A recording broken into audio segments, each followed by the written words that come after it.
our guest today.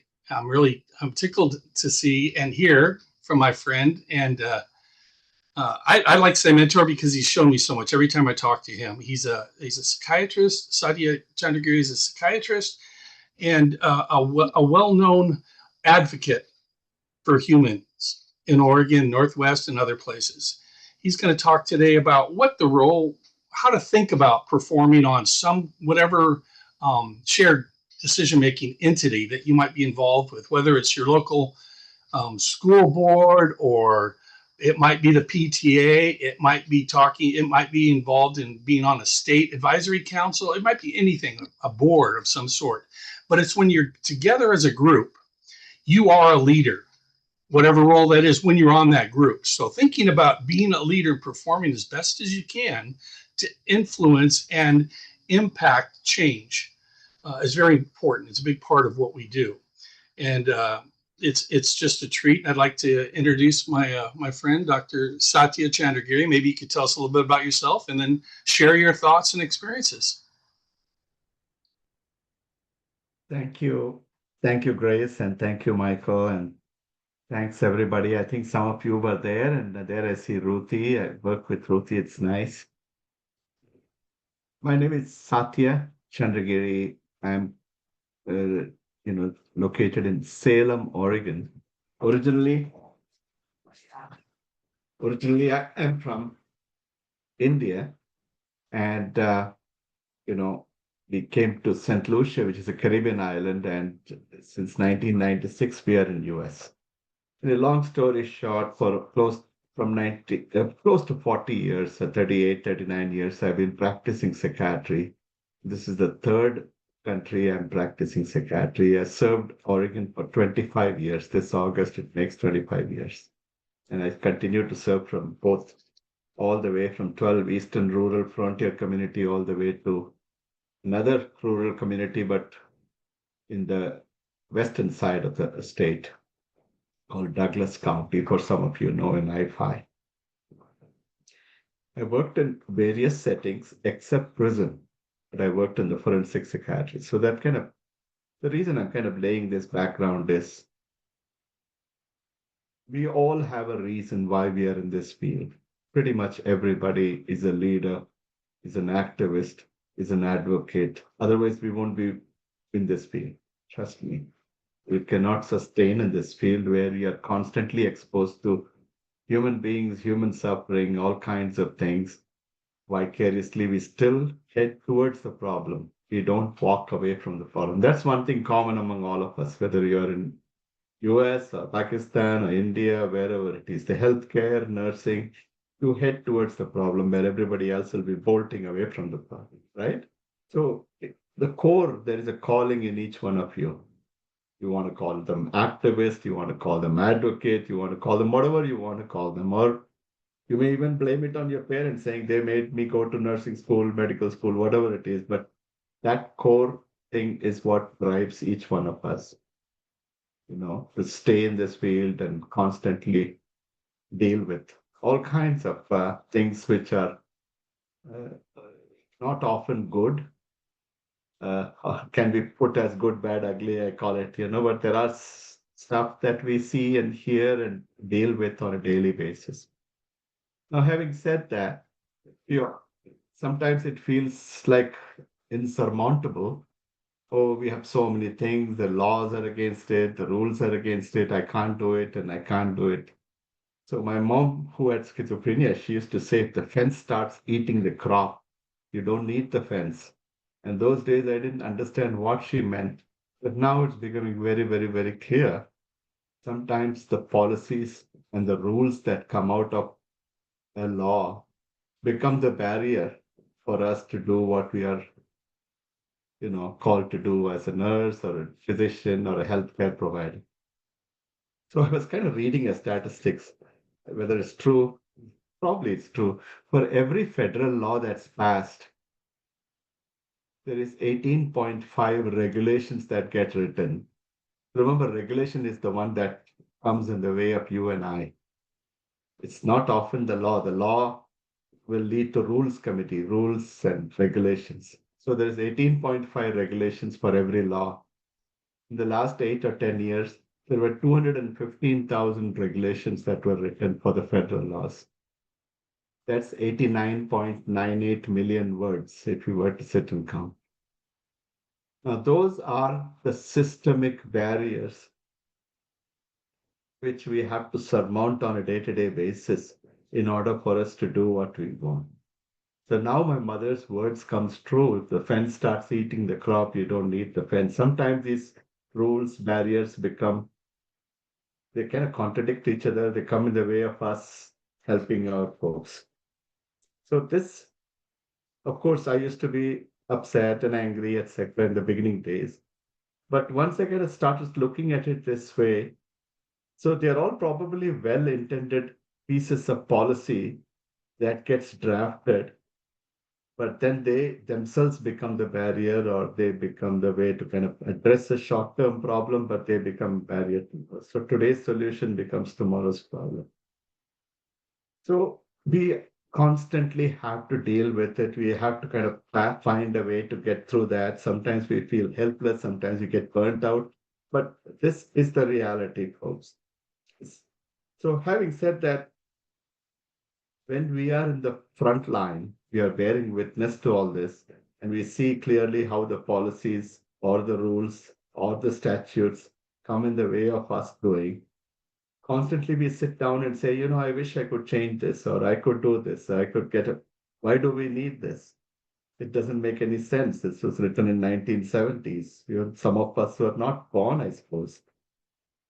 But it's still coming in the way.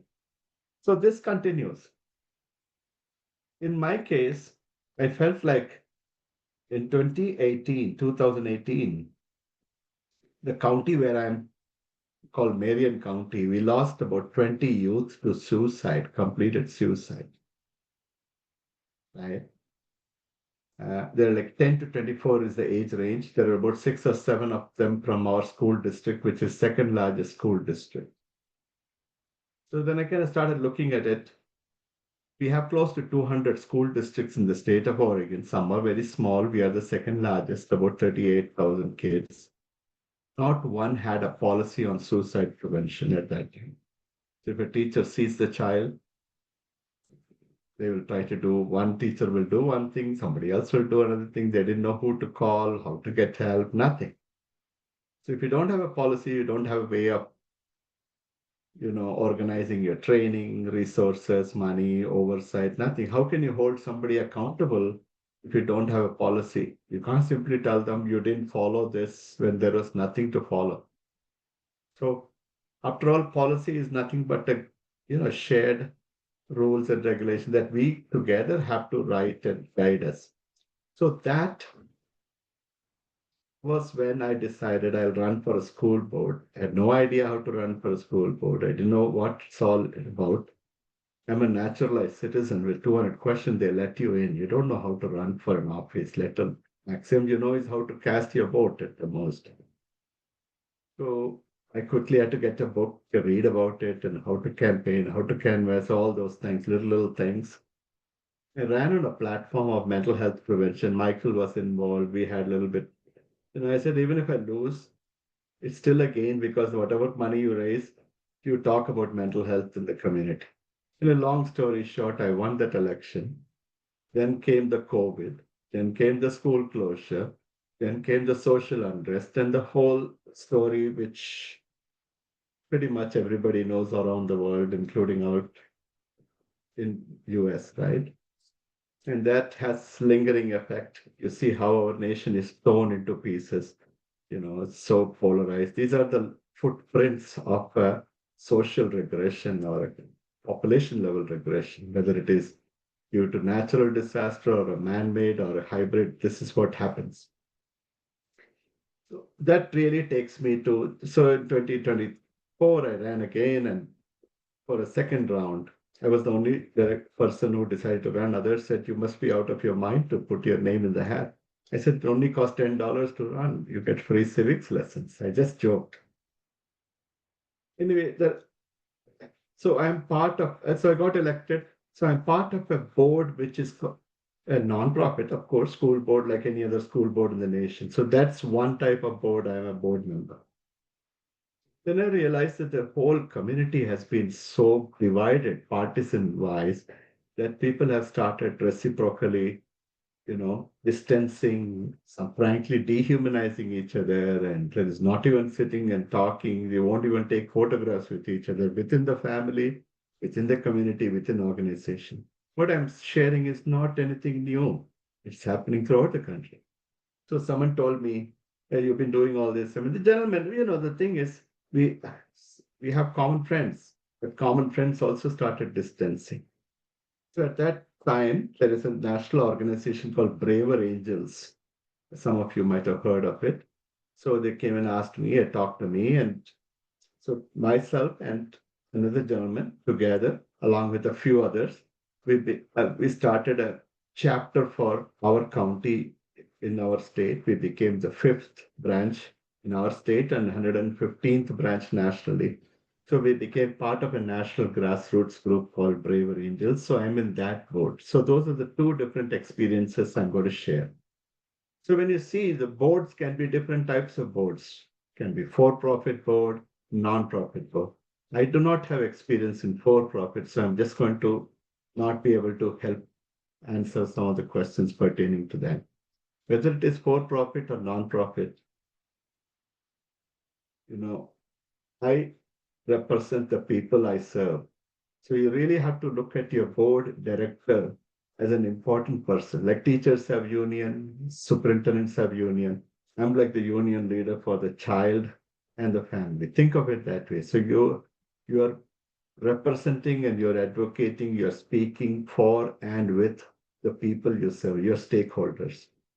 Not all stakeholders are somebody you will represent. There may be other external stakeholders, but the bottom line is think of it like you are an extension. So part of a nonprofit board, so there are different types of nonprofit board. The school district where I'm elected is called a policy governance type of board.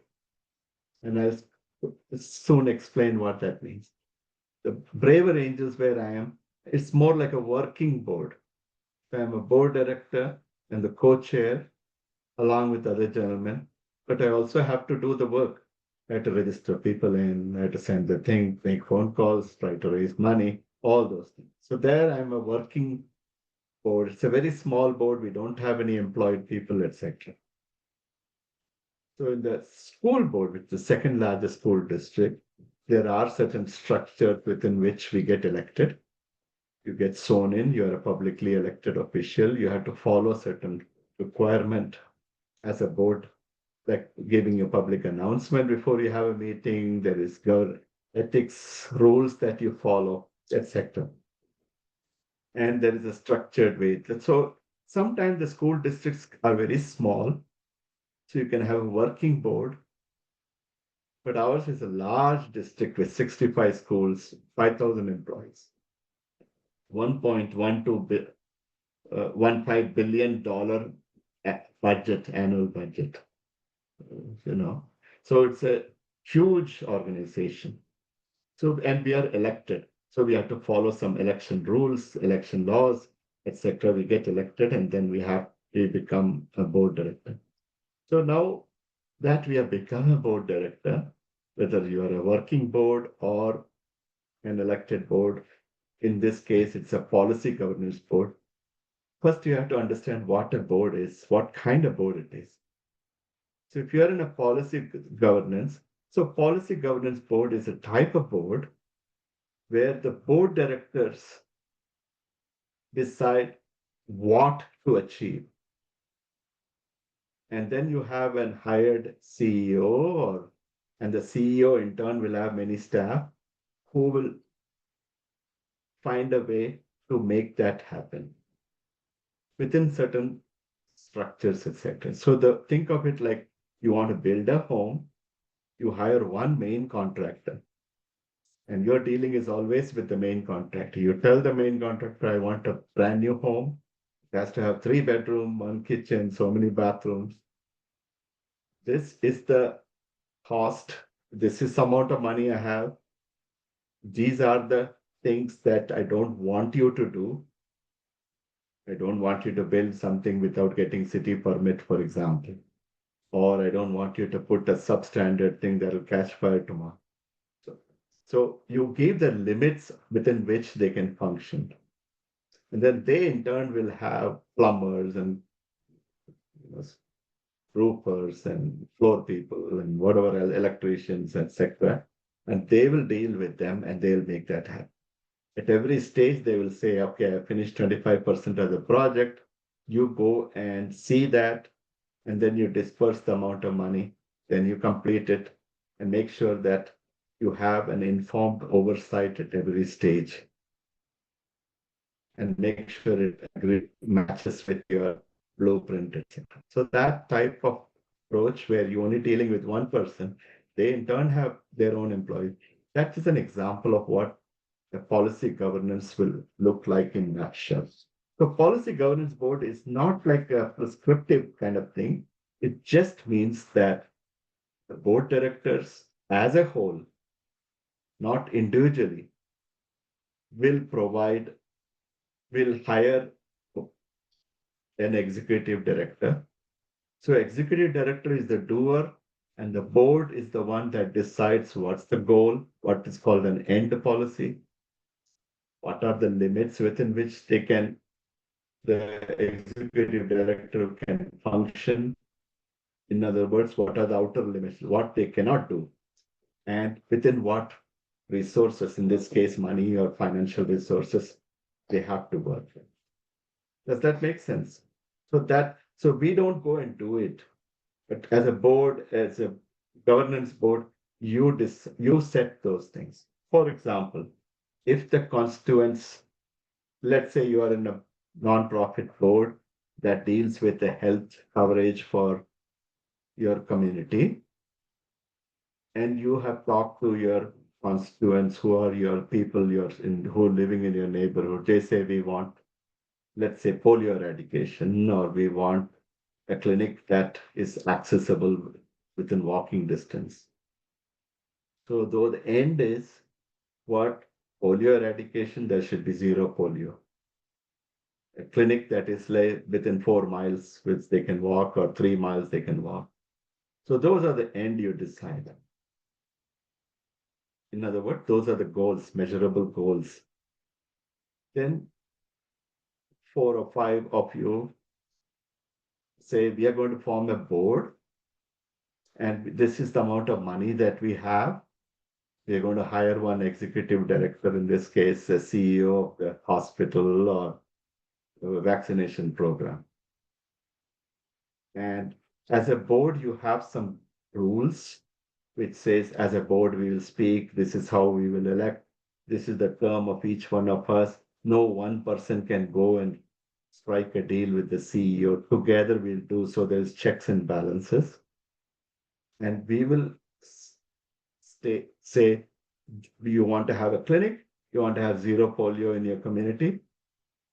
And then we will start telling them what are the means they can use, what means they cannot use. That's called the executive limitation. So you'll say the CEO will hire the necessary doctors, nurses, vaccinators, or build a clinic, but they cannot use substandard quality, or the vaccine cannot be from a place which doesn't maintain the temperature regulation, or the building should maintain, they cannot fail to build the clinic building which meets the local regulations, codes, etc. So that's the limit you set, and they cannot exceed, say, $100,000. This is all we have. And at every stage, they will come and report to you. So as a board, you go and inspect. And then you, in turn, will have to communicate with the people who you're representing, in this case, your neighborhood. And you say, we have finished 25% of the project. We went and inspected on your behalf. Here is the evidence.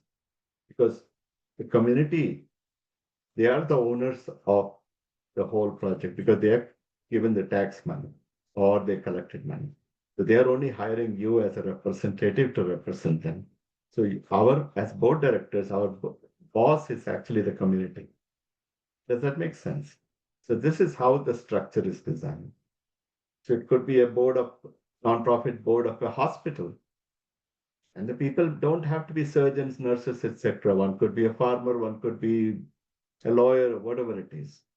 So they will say, from this hospital, we want to see zero infection rate or zero errors in wrong part of the body operated.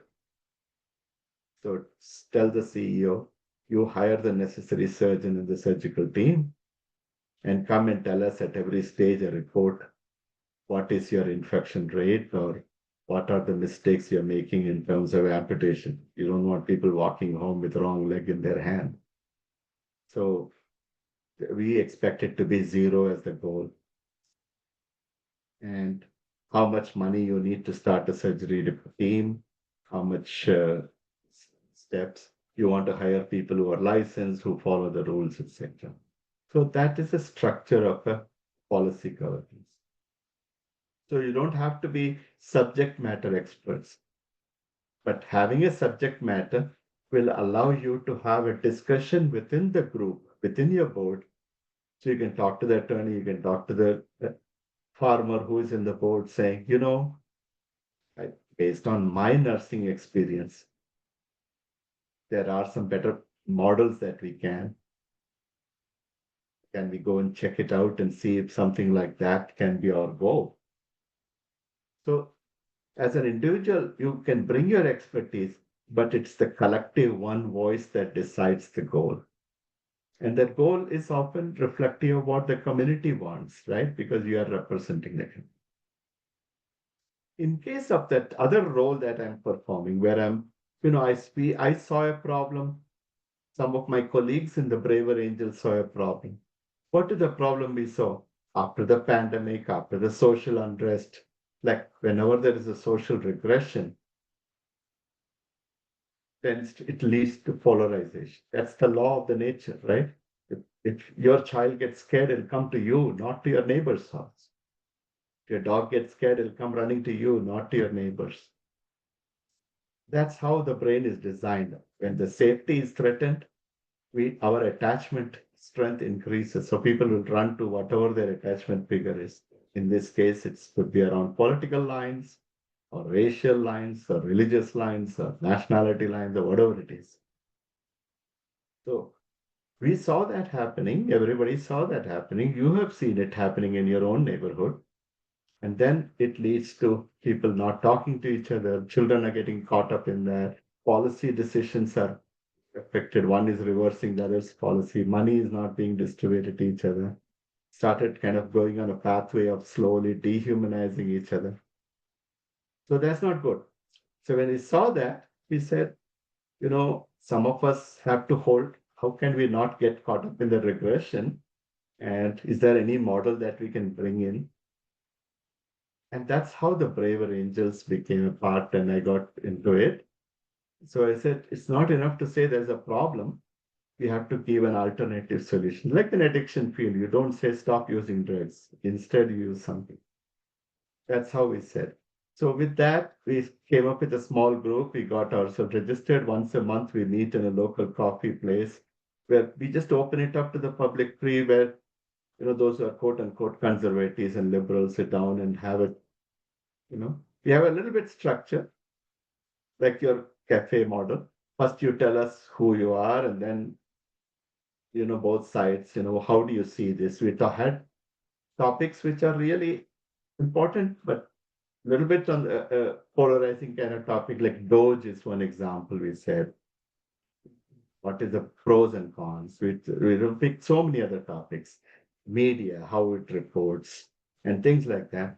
And we get about 35 people all the time. Then once in 3 months, we offer a skill-based workshop. How do you disagree respectfully? How do you depolarize within? This November 15th, we'll have a topic. How do you kind of talk to family members, especially cross generations or within the family?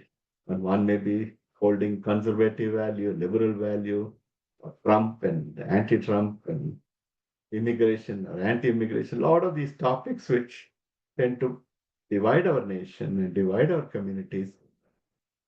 so that we can listen to each other, not with the goal of changing each other, but the goal of understanding a different perspective that comes. It has been a very rewarding experience. And slowly we got elected people coming in. We had the mayor come in, we had the school superintendent come in, we had so many other people. So we are trying to provide an alternative, effective solution to the polarizing. That's because we notice one issue, there it is one issue.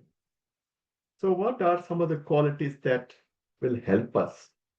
So, all of us are very well prepared, very well equipped. You don't need to go and to study anything more.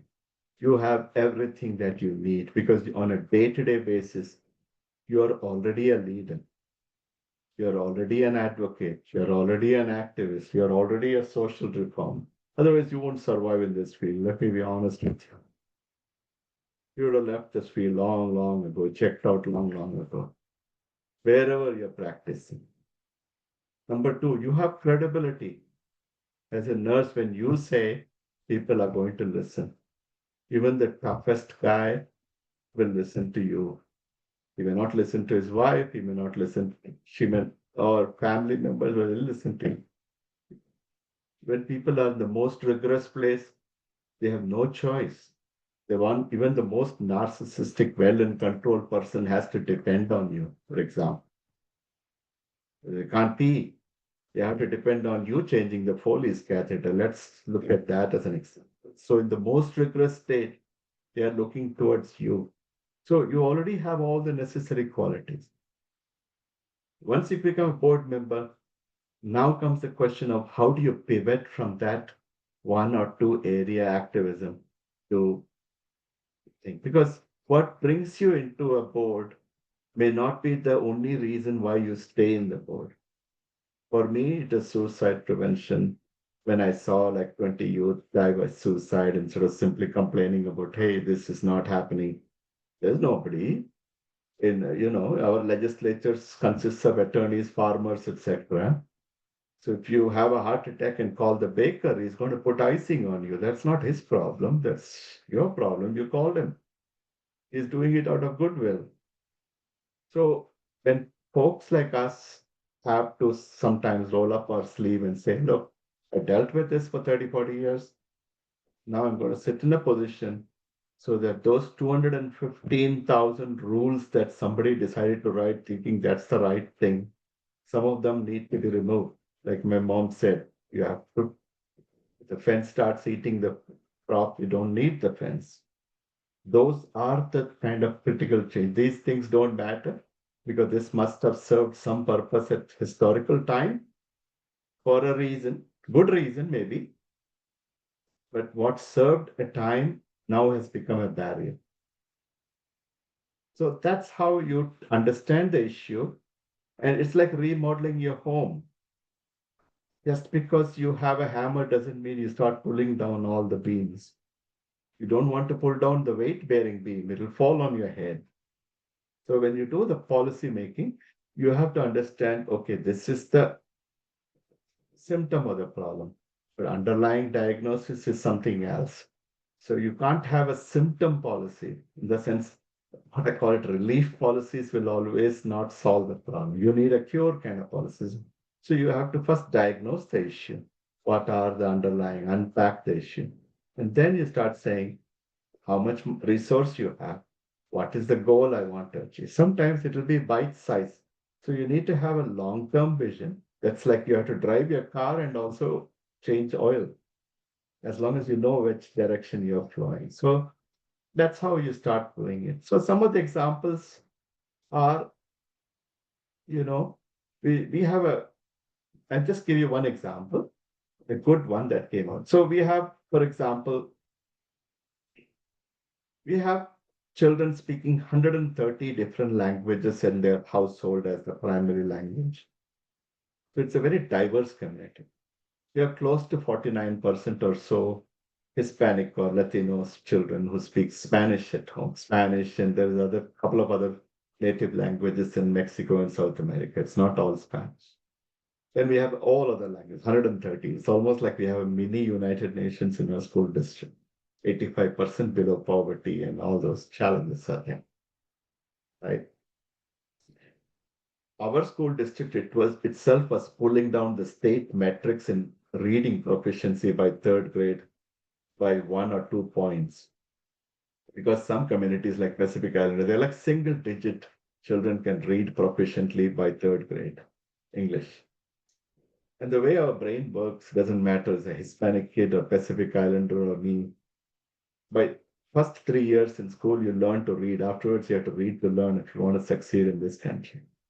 Because the brain locks itself. I can speak, me and my wife, we speak about 8 or 9 languages. I speak about 5 languages. But I can only read and write three. I'm illiterate in others. In other words, it becomes a lot harder for me to code those symbols now. But I can speak fluently because speaking comes more naturally. We are all wired for that. But read and write, you have to code it, right? So you see, there's a science behind it. There's a deadline. By third grade, you have to get them to read. Now you see some of these kids are like single digit. Even the best, 65%, 75%. So it's almost like they are on a trajectory to drop out. So each child who drops out is going to cost the system directly and indirectly over 200 and something, $200,000. I'm not sure right now. You see the social expenses, the direct cost or lost income, etc. If you compute that way, it takes about 3 generations for them to catch up. That is the toll of it. If I take all the ones who drop out, that will pay for the school budget many times over. If you see the lifetime expense. When you see that kind of problem, then you have to say what model we have been offering. So they have been offering a model where first 5 years they will school them only in Spanish, and by fifth grade they'll start introducing English. You see, you already lost that window where you could have introduced a different sound and different language. So with that in mind, I started comparing my own lived experience. Back in India, we started with 4 languages. And then as you get to high school, you have 3 languages. Nothing terrible happened to me, right? In fact, I learned to speak English a little late by 12. Before I used to, the medium of instruction was in Hindi. Why I'm sharing that is, then I went and looked at what do Europe do. Europe, 85% of the planet speaks English. Europe, the common second language is Russian, right? So every country in Europe will teach English and Russian and another local language, like German or whatever, Swedish or whatever. We are the only one where we wait till high school to introduce the foreign language. So see, there is a design flaw to that, which is not compatible with the brain. So what we did was, I kind of wrote a petition, explained it to my fellow directors. We say we need a dual language immersion right from get-go, where English and Spanish, 50-50%. There were only 3 little schools. Somebody took an initiative which it was like a closely guarded secret. It was in a location where most Hispanic families don't live there. We call it West Salem, which is kind of a little bit more expensive. Not many, most of them live in one part of the city. So we threw in that equity and we talked to different community members and said, look, your families live here, but you don't have a transport to go there. But that's like a lottery system, closely guarded secret. So then we said, no, we want all the elementary schools to have this opportunity. Because what we have found is then it improves the graduation, improves the mathematics, science, and all the outcomes for all children, including those who speak English as a primary language or the only language at home. Because there's no side effects to learning a foreign language. It doesn't harm the brain. Right? We all know that. You don't lose your brain just because you learn the next language. So then you say that's the mode of instruction. Of course, initially the pushback sometimes comes, like everything else, what I call therapy resistance behavior. Pushback came from the district, not from the family, not from the. Then I had to that's where the advocacy and the politics were.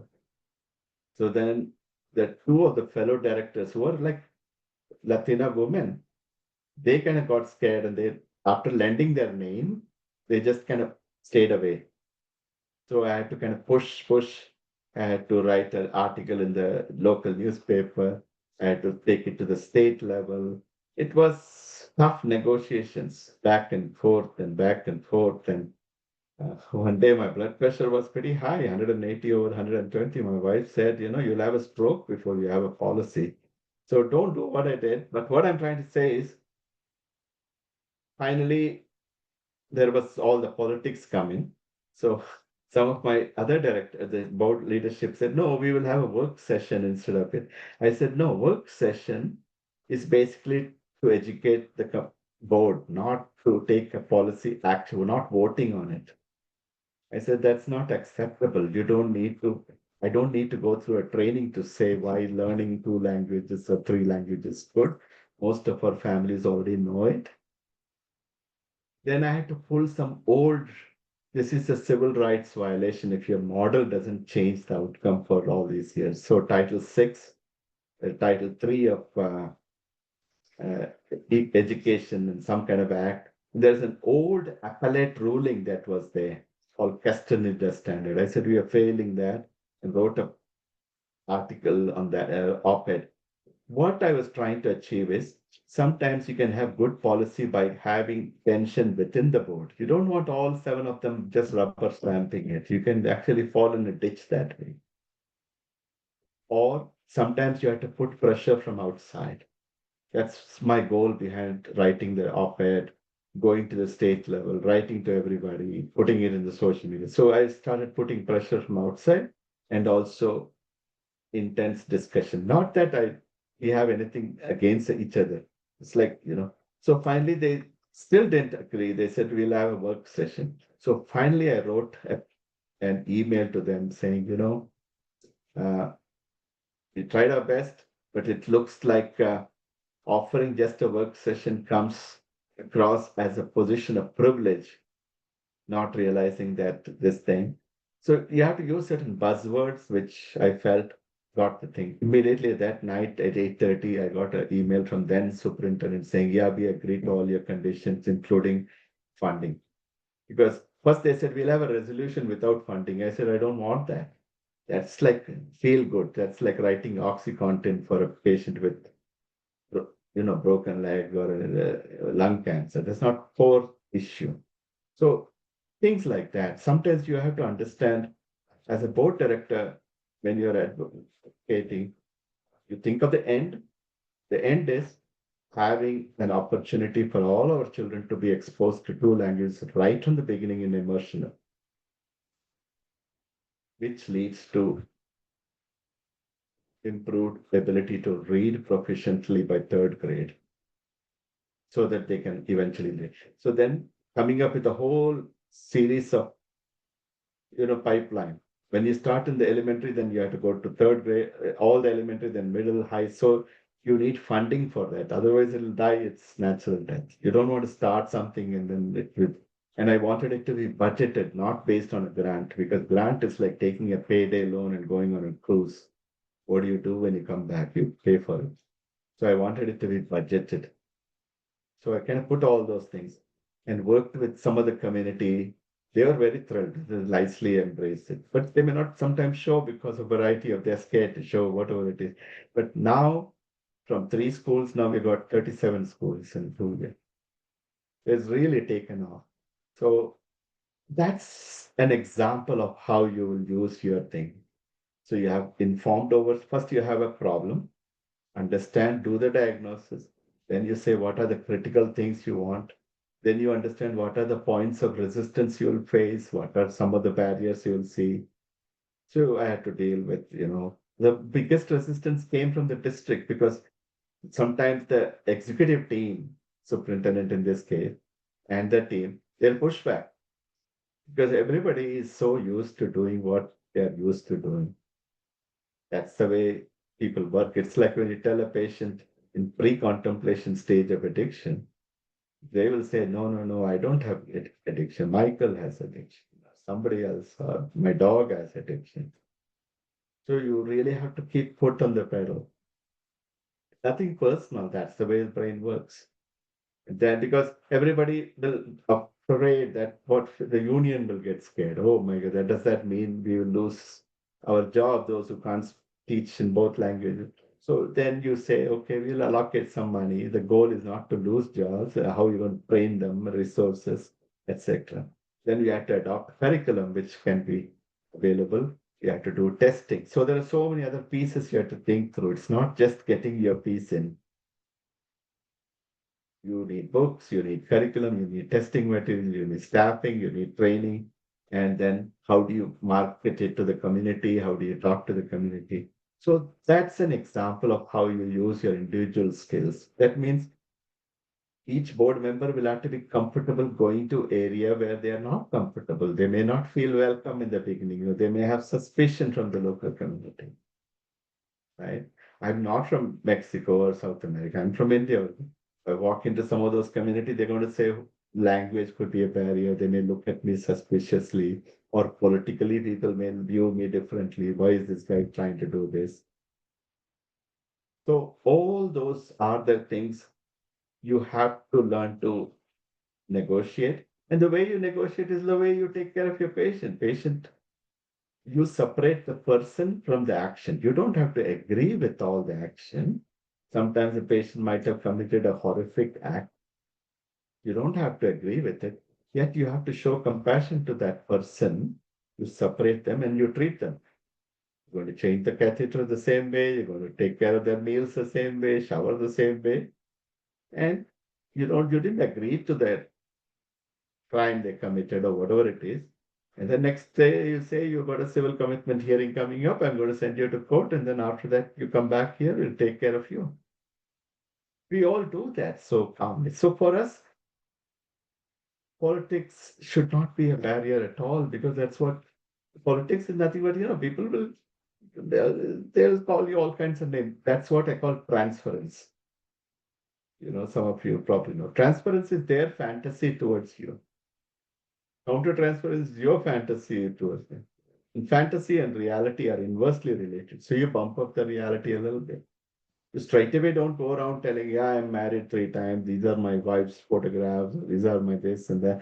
Then once you bump up too much of self-disclosure, then the transference doesn't develop. So you need a little bit of the transference so you can understand what their reality is. And then you, based on that, you find a way to connect with those communities and trying to understand. Once you kind of get through that, they will sing like a parrot. They'll tell you everything. They may not want to be seen in public with you, but still it's one-to-one. Some will have to go one-to-one. Some will have to do it public. And again, you have to modify your style. Not everybody will come to a school board and write a 3-minute public comment. So the Pacific Islander community, Chukis community, I didn't even know there's a country like that before I started interacting with them. It's an Austronesian country, it's somewhere near Australia. Small island, one of the Pacific islands. Thousands of islands there. Palau, Marshall Island, all those places, right? And their language is totally different. And one of the things you have to understand is when they gather, you have to start with the elders and then you go to children. You never go to children first and then go to elders, which is a totally contrary to what we say. Here we keep saying youth and voice, youth voice. There you have to go that way. It's a collective society. Not all children's parents are here. Some of their family members will send them to their uncles and aunts to stay here. So you really need to know those things. Now, they will sit down. First, they will start with their Christian prayer. And then they will start talking about different topics. They don't have a concept of time like you and I. Their meeting ends when everybody feels that they have got their point across and listened, etc. And then they'll end their meeting with the friend. So I have to just understand that. And if there is a sister and brother sitting, brother may be younger. The sister will not stand up until the brother stands up. How do I know all this? So go with an open mind, curiosity. I say, tell me a little bit more about why did you do that? They will tell you the things. And that's the way you start making bridges within different communities. And they will not come to us regular public meeting and write a 3-minute thing because their concept of time is different from ours. So if you say 3 minutes, I stop them, that's like an insulting thing. So what may be fine in one community may be totally, it'll backfire in another. We have to remember they are our constituents, or I am representing them as well, including the ones who are like time bound, like, Western society. So though that is going to be a growth curve as we go. But as a nurse, we all do that. That's what patient-centered or culturally informed treatment is all about. So I'm going to stop now. So I kind of covered broad things. What did I cover? There are different types of boards. We are focusing on nonprofit boards. There's a governance board, working board, hybrid board, depending on the situation. I gave an example of a small working board like the braver in this. I also talked about policy governance board where I'm an elected official. So the policy governance board, we are governed by certain rules, laws in every community, every state. That's the way it is. As a board, we collectively take a decision, and once the decision is made, even if there is a dissent at the time, then we all abide by it. As a board, we give instruction to the CEO. So if you are buying a new home, I'm assuming that you and your wife or you and your husband will together decide how the cost of the home or the blueprint, how many bathrooms, how many things, and then you give it. Husband can't give one instruction to the contractor, wife give another one. So the contractor will not be able to deliver that home to you the way you may end up with 2 sheds. Wife will have 1 bathroom, or she's not going to be happy. You're not going to. Same way, policy governance, you do it together. You do all your discussion in a public setting. Public business should be in a public thing. It requires high level of transparency. In working board, you are also doing the thing, so you know what is going. Here, there has to be good trusting relationship between you and the CEO and the CEO and you. That means it's not like whatever they present in front of you, you rubber stamp. It has to be an informed oversight. You say, as a board, you decide what needs to be done. As a CEO, how it is done. You give, this is the goal, this is the timeline, this is the resource, money, whatever it is. Preferably the goal is measurable. Then you say, this is the executive limitation, the outer limits. You will not break civil rights.